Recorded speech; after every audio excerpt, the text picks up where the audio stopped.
Hello everyone, आज हम लोग कुमार वृत्त की चर्चा करेंगे।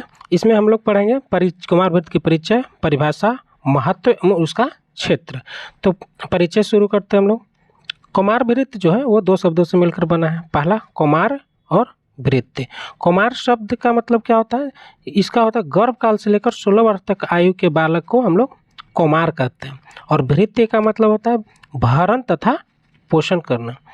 संपूर्ण आयुर्वेद में विभिन्न आचार्यों ने कुमार वृत्त को अलग अलग स्थान दिया है अपने अपने ग्रंथों में। जैसे कि यहाँ पे सुश्रुत ने अपना ग्रंथ में ये भूत विद्या के बाद कुमार वृत्त का वर्णन किया है, जो कि 5वां स्थान दिया है इन्होंने।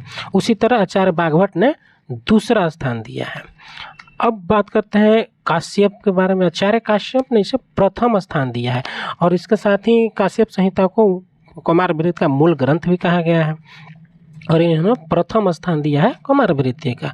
उसी तरह अगर हम लोग बात करें इसकी निरुक्ति की, कुमार वृत्त की निरुक्ति की, तो निरुक्ति में आचार्य सुश्रुत ने सूत्र स्थान में बोला है कुमारस्य भरणम अधिकृतम कृतम कुमार वृत्तम, जिसका मतलब होता है कुमार के भरण विषयक तंत्र अर्थात शास्त्र को कुमार वृत्त कहते हैं। जहाँ पे बालक का भरण पोषण, उसका देख रेख जहाँ होता है, उसको हम लोग कुमार वृत्त कहते हैं। वहीं सुश्रुत अपने सूत्र स्थान में कुमार वृत्त का परिभाषा निरुक्ति के बारे में बताया है कि कुमारा नाम वृत्त धारणा पोषणम च तस्य आदम इति कुमार वृत्तम, मतलब कुमारों के भरण धारण पोषण संबंधी विषय का वर्णन जिस शास्त्र में वर्णित हुआ कुमार वृत्त कहलाता है। अब कुमार वृत्त की परिभाषा क्या होती है? तो हम लोग निरुक्ति अभी देखे थे। निरुक्ति आचार्य चरक के अनुसार और आचार्य सुश्रुत के अनुसार। अब हम लोग परिभाषा देखते हैं। आचार्य सुश्रुत ने परिभाषा बताया है कि कुमार वृत्त नाम कुमार भरण धात्री क्षीर दोष संशोधनार्थम दुष्ट स्तन्य ग्रह समुनाथनाच व्याधि नाम उपशमनार्थम।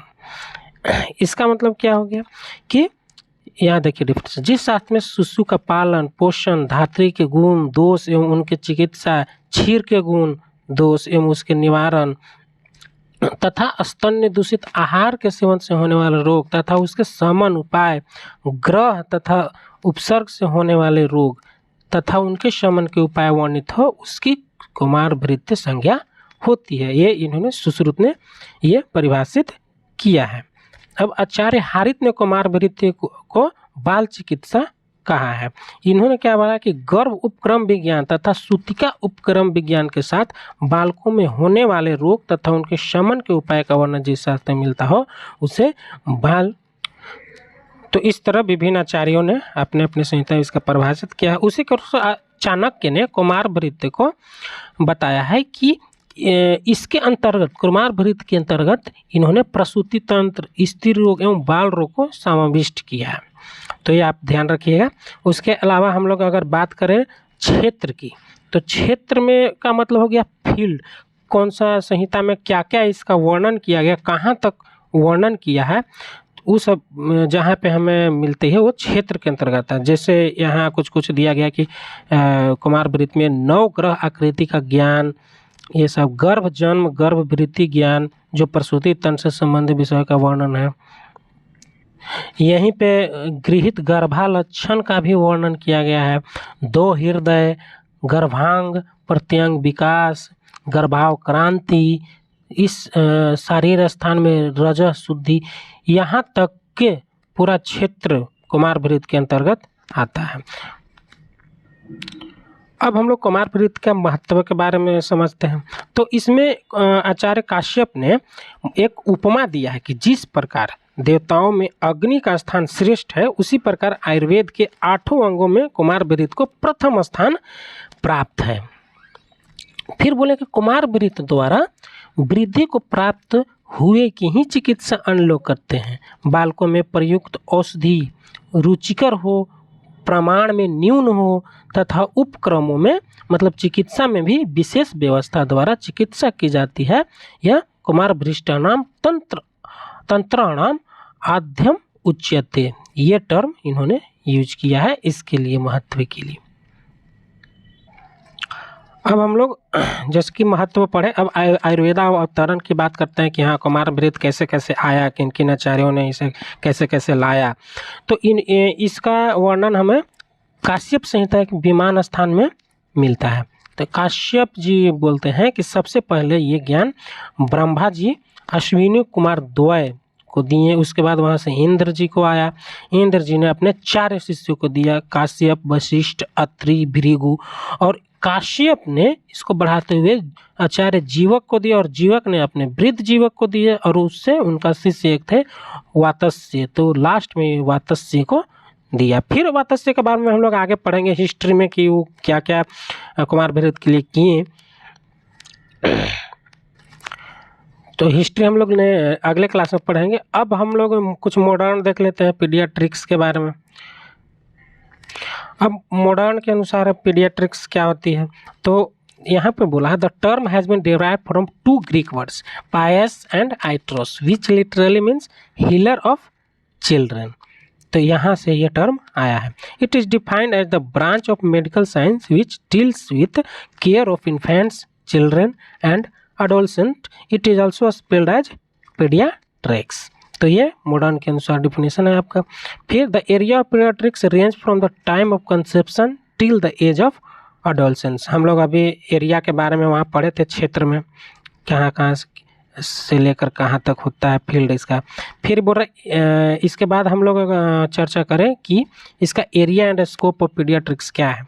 तो paediatrics is not only limited to the disease of childhood but also maintain optimal health of infant, children and adolescents to attain their full potential as adults.